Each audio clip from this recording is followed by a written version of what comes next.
Why do pool pros prefer to play shots that amateurs always consider stupid? My name is Adam, and in today's video I'm gonna take a look at 3 very interesting shots made by top pros and compare them with the most common choices of amateurs. Does the easiest solution always turn out to be the best? Let's find out. We are facing this quite common backcut on the 5 ball, and our goal is to get shape on the 6 ball, which is very close to the top left corner. This type of blind pocket shot is one of the most hated by many players, and in this particular case the most common solution that 99% of amateurs would take is to simply make the 5 ball and leave the cue ball somewhere in that area, and actually we don't even need a side spin to make that positioning correctly. We are leaving pretty nice angle on the 6 ball, which allows us to create a comfortable position to the 7 ball in the next step. And this is the moment when we need to see what Pijus Labutis is doing here. I believe he made a bit too short positioning to the 5 ball, which is why he faces the exact same backcut. And he was pretty darn good anyway. His reaction shows that he doesn't feel to just roll the ball and is clearly looking for a different path for the cue ball, which ultimately results in such a shot. Out there and done it on your own, played in your singles point. He uses much firmer stroke and hits the cue ball quite low with a bit of outside spin, which makes it bounce off 4 rails and land quite close to the top rail with a pretty nice angle on the 6 ball. Okay, so why did he decide to take this shot, and why did he have doubts about just rolling the cue ball and leaving it on the right side of the table?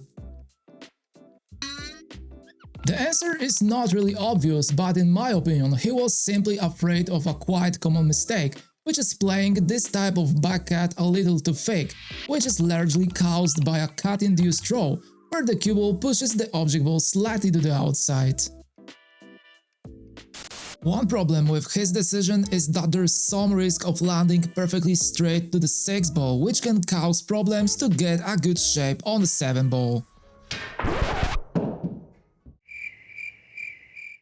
On the other hand, there is some risk that we'll misjudge the amount of spin and simply get stuck on the 7 ball and lose position.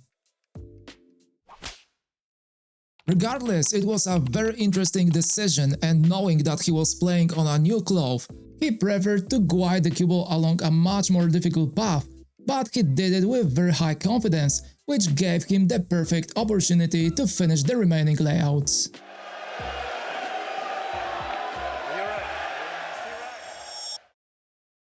The next situation is an example of a rather obvious positioning from the 6 ball to the 7 ball, where I'm almost certain that most amateurs would decide to hit the cue ball just tiny bit above his center and use 2 rail positioning to the 7 ball.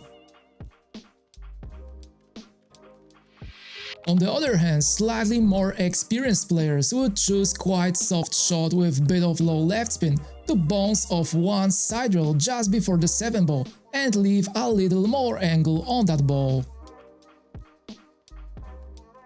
Those 2 solutions seem to be the best choices, but now let's see what Johann Chua does instead. He plays much harder with bit of outside spin, which causes the cue ball to go very high, and use top rail to get shape on the 7 ball. He produced quite a good position, but why did he choose this particular solution?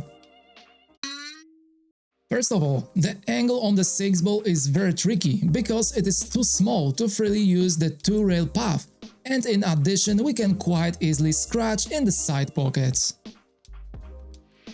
On the other hand, that angle is a bit too large to play equally freely using only 1 rail, because in some cases we can simply land too low with too much angle on the 7 ball.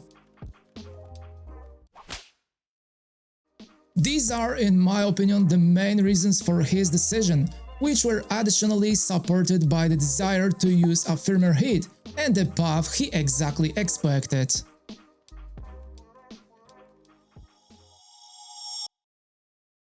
And finally, we reach the last situation where we have to play this 5 ball down the rail and get shape on the 6 ball, which is placed close to top rail. The main problem in this situation generates quite uncomfortable and flat angle on the 5 ball, which makes it extremely difficult to get shape on the 6 ball using only one rail. We are forced to use quite little speed and a lot of left spin, which makes this shot challenging to execute. On the other hand, we could attempt a shot with just topspin to get shape on the 6 ball on its left side, but this time positioning to such a small area requires a lot of speed control, because we can scratch in top left corner quite easily.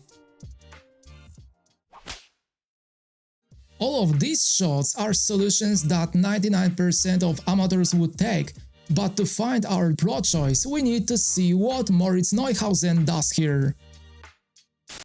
He decides to play a deep draw with a bit of right English and uses the bottom of the table to avoid all the remaining balls. What a shot! He lands relatively close to the top right corner, but since the 7 ball is quite close to the side pocket, his teammate doesn't have to put in much effort in the next shot.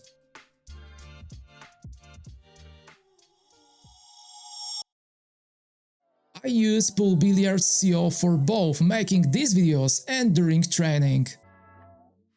You can try premium membership with 20% off using the link in the description and start improving your game right now. So, what do all these situations have in common? In each case, the easier looking option was actually the riskier one in the long run. Amateurs usually choose softer, simpler paths because they seem safer. Pros, on the other hand, often prefer harder looking shots, not because they want to show off, but because those shots allow them to use a firmer stroke, control the cue ball more predictably, and eliminate common errors like overcutting, underhitting, or losing the line of position. A firm stroke with a clear plan creates confidence, and confidence leads to consistency. Instead of trying to gently guide the cue ball into a small target area, pros trust speed, spin, and a longer cue ball path to do the work for them.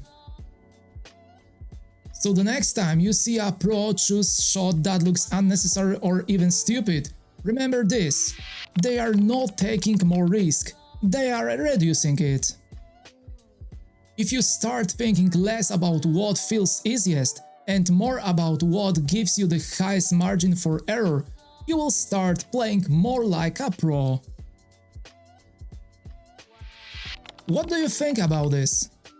Share your feedback in the comments section, and if you found this video helpful and interesting, don't forget to leave a thumbs up and subscribe to my channel for more videos like this. Thank you so much for watching and see you next time. Take care.